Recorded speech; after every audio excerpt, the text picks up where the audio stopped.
वर्चस्व की प्रतिष्ठा हेतु योग करते हुए क्या क्या अपना योगदान देना है और अपनी सशक्त सीमाओं की तरह पूरे राष्ट्र को सभी दिशाओं से श्रेष्ठ, स्वस्थ, सशक्त, समर्थ, परम वैभवशाली कैसे बनाना है, उसके लिए सैन्य शक्ति के साथ अर्थ शक्ति, ज्ञान शक्ति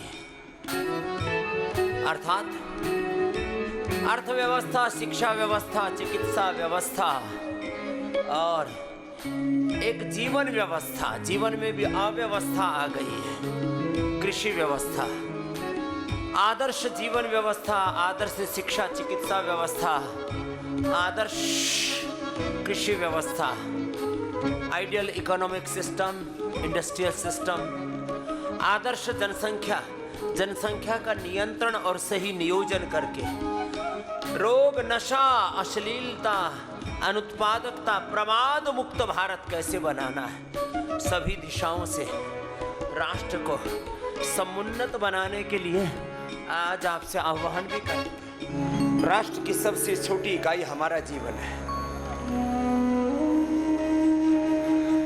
हमारा जीवन श्रेष्ठ होगा, हमारा जीवन महान होगा तो राष्ट्र तो महान हो ही जाएगा।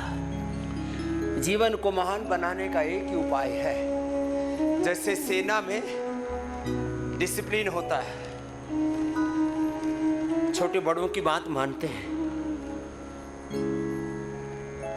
ऐसे हम गुरु भगवान की बात माने, जो गुरु प्रेरणा देते हैं उस गुरुपदिष्ट मार्ग पर चल के, शास्त्रोपदिष्ट मार्ग पर चल करके, सत्य धर्म न्याय के मार्ग पर चल करके अपने जीवन को इतना पावन बना लें, 1-2 घंटे तक ऐसी घनघोर तपस्या कर लेना।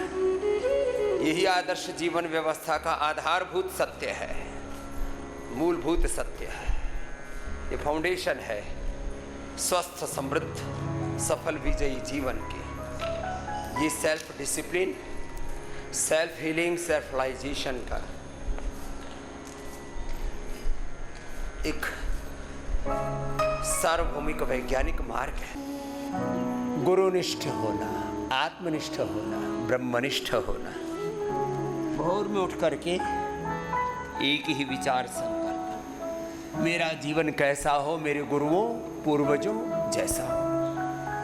अब जो हमारे पूर्वज हैं उन्हीं के हम अंश हैं, उन्हीं के वंश हैं, उनके वंशधर हैं। तो शेर का बच्चा शेर होता ही है, इसमें कौन सी बात है।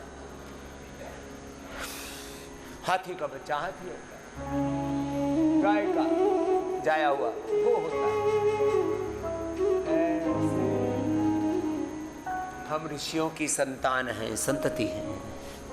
उन ऋषियों की, गुरुओं की आज्ञा में चल करके जीवन का निर्माण और जीवन का निर्वाण, निर्माण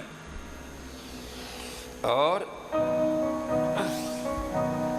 जीवन का निर्वाण माने पूर्णता।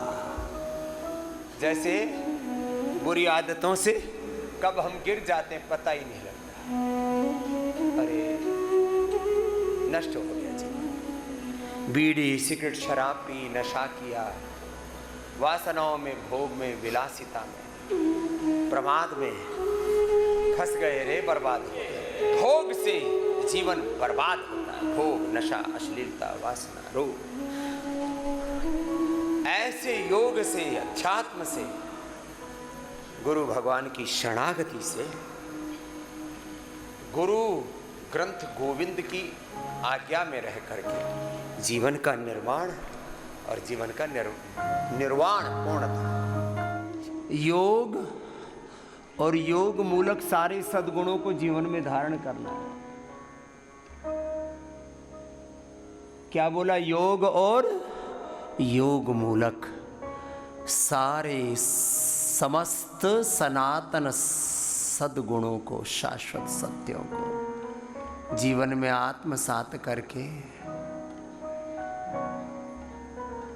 निरंतर चरैवेति जीवन पथ पर आगे बढ़ना, योग पथ पर, वेद पथ पर, ऋषि पथ पर आगे बढ़ना, ऐसे ही बस करते रहना है।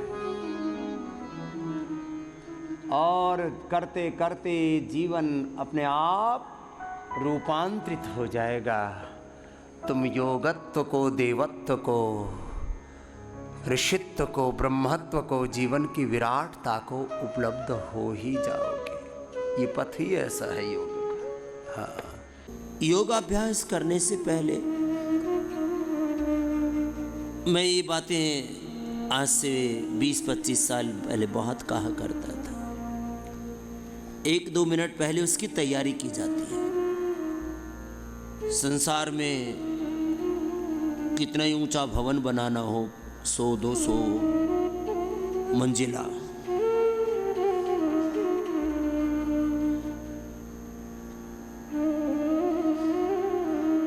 कोई कितना ही बड़ा खेल खेलना हो, वार करने, युद्ध में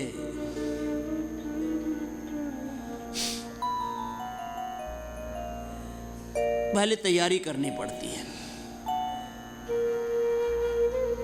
शिक्षक को पढ़ाने से पहले तैयारी करनी पड़ती है। खेत में फसल बोने से पहले जोतना पड़ता है, तैयारी करनी पड़ती है। फिर उसमें अलग अलग फसलों के बीज डालते हैं, जुताई करके खेत को अच्छे से तैयार करते हैं फसल के लिए। ऐसे योग की सबसे पहली तैयारी यह है कि अपने आप को शौच आदि से निवृत्त करके पूरी अंतर्मुखता के साथ, मैं बार बार कहता हूँ, जो करे उसको पूर्ण ज्ञान से, पूर्ण विवेक से, पूर्ण श्रद्धा भक्ति से, पूर्ण पुरुषार्थ से, परिश्रम की, पुरुषार्थ की पराकाष्ठा के साथ अपना सर्वस्व आहूत करके उसमें पूरे समाहित चित्त होकर के करे। और यही करने की रीति नीति है। ऊपर ऊपर मन से, ऊपरी ऊपरी मन से योग किया, ऊपरी मन से पढ़ाई की, ऊपर मन से रिश्ते नाते जोड़े, ऊपरी ऊपर घर परिवार बिजनेस व्यापार समझा, ज्ञान सत्संग भी सुन रहे हैं, ऊपर से ही सब निकल रहा है। सब भीतर उतरे, जीवन में उतरे, हमारे आचरण में उतरे। योग के बारे में ऐसे तो मैं सुबह से शाम तक योगमय जीवन जीने के लिए कहता हूँ। देखो, अपने पूर्वजों की इतनी महान विरासत होते हुए, इतना महान राष्ट्र होते हुए, हम दूसरी की तरफ ताक रहे हैं। इतने महान पूर्वजों के वंशधर होके, इतने महान राष्ट्र के हम नागरिक होकर के अमेरिका हमारे बारे में क्या कह रहा है, हम उसके बारे में सोच रहे हैं। चाइना क्या कह रहा है। पूज्य दलाई लामा जी के साथ हमारा बहुत प्रेम है, आपने कई बार देखा होगा। वो हमारे साथ अटखेलियाँ खेलते रहते हैं, कभी दाढ़ी पकड़ लेते, कब हमारे पेट में गिली गिली करने लगते हैं। खुद दलाई लामा जी कहते हैं और चीन के लोग कहते हैं, भारत हमारा गुरु देश है और आज नहीं तो कल पूरी दुनिया कहेगी भारत हमारा गुरु देश है। भारत से हमने बहुत कुछ सीखा है और यह हकीकत है, कोई ये बनावटी बात नहीं है। सारी दुनिया को भारत ने जीना सिखाया है और आज भी पूरी दुनिया को सही शिक्षा, सही चिकित्सा, सही जीवन व्यवस्था, सही शिक्षा चिकित्सा व्यवस्था, सही अर्थव्यवस्था, सही शासन व्यवस्था यदि किसी से मिलेगी तो भारत देश ही और दुनिया में कोई दे नहीं सकता। सही शिक्षा व्यवस्था, चिकित्सा व्यवस्था, अर्थव्यवस्था, सैन्य व्यवस्था, शासन व्यवस्था,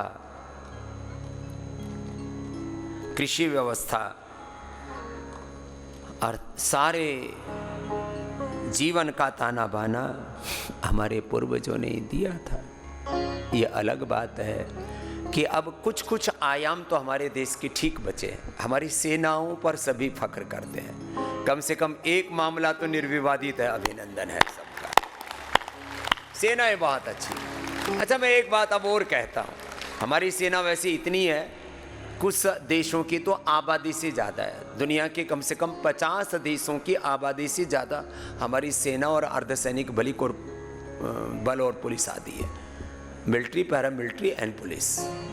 कुछ देशों की तो आबादी से ज़्यादा है और वहाँ सब काम करने पड़ते हैं। सेना में मेडिकल से लेकर के, इंजीनियरिंग से लेकर के, एग्रीकल्चर से लेकर के, छोटी मोटी इंडस्ट्री से लेकर के सब कुछ है। जब हमारी मिलिट्री इतनी अनुशासित रह सकती है तो हम क्यों नहीं रह सकते? अरे जी, वो तो मिलिट्री वाले हैं, पर तू क्या है? जैसे मिलिट्री के लोग अनुशासित रहते हैं, ऐसे ही सैनिकों की तरह स्वामी रामदेव और सारे संत भी हमारे अनुशासित रहते हैं।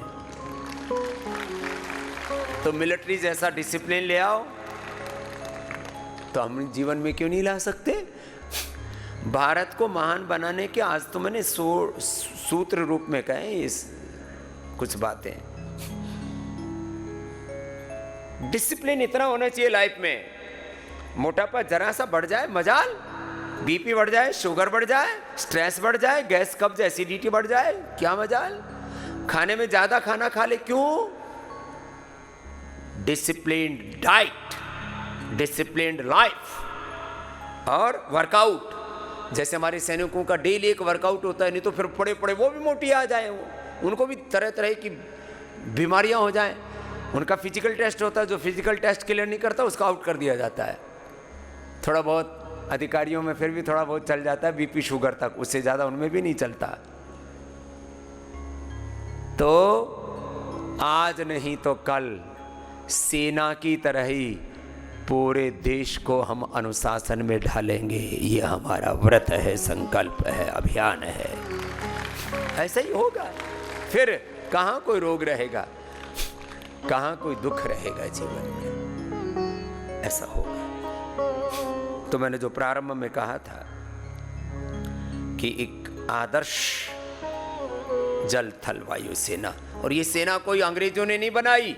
कोई कहता हमारी जल सेना इतनी पुरानी, थल सेना इतनी पुरानी, वायु सेना इतनी पुरानी। फिर ये अंग्रेजों के समय से ही, प्रथम द्वितीय विश्व युद्ध के समय से उनका ताना बाना हम शुरू करते हैं। भैया, ये जो राम सेतु बना करके समुद्र लंघन करके गए थे, तो ये नेवी तो थी भगवान जी की, और पुष्पक विमान क्या था, सैन्य वो ही तो थी, एयरफोर्स ही तो थी। बस ये था कि अच्छा, जब कोई तत्व ना हो तो शब्द कहाँ से आ जाएगा?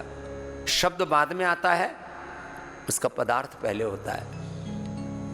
और सारे वानरों की हमारी आर्मी ही तो थी, थल सेना ही तो थी।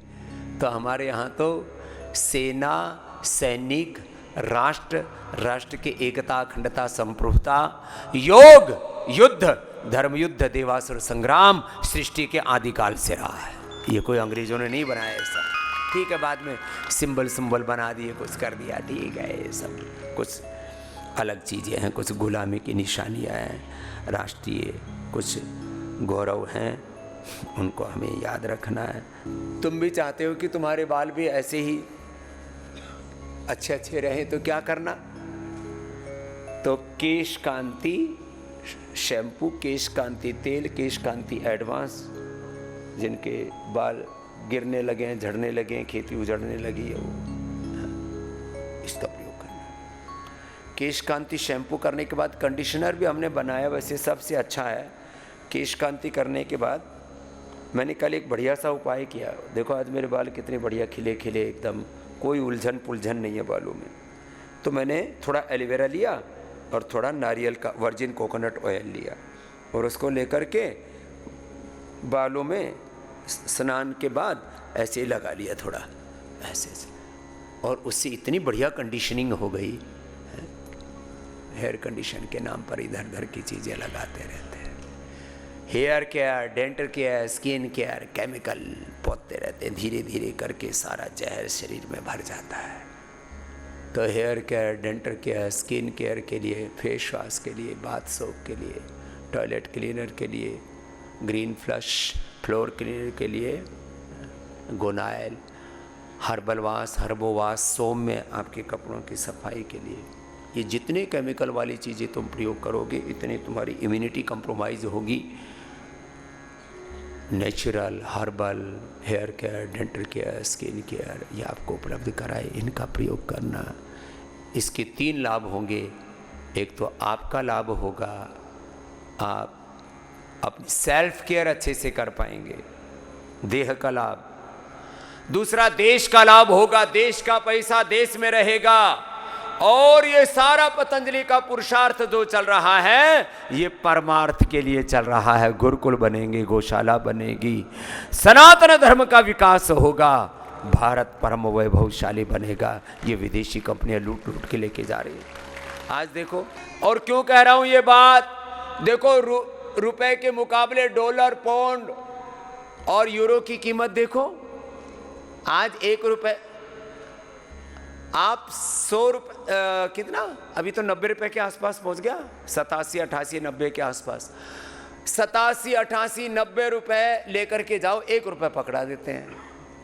बोले तुम्हारी यही औकात है, यही। और पौंड तो 100 के आसपास हो रखा है। 100 रुपए दो तो 1 पौंड पकड़ाते हैं। इसका मतलब हमारे रुपए का अवमूल्यन इसी कारण से हुआ है, हमने स्वदेशी को, आत्मनिर्भरता को भुला दिया। हमें एक स्वदेशी अर्थव्यवस्था, स्वदेशी शिक्षा, चिकित्सा व्यवस्था, इसको खड़ा करना पड़ेगा, तब जाकर के देश महान बनता है।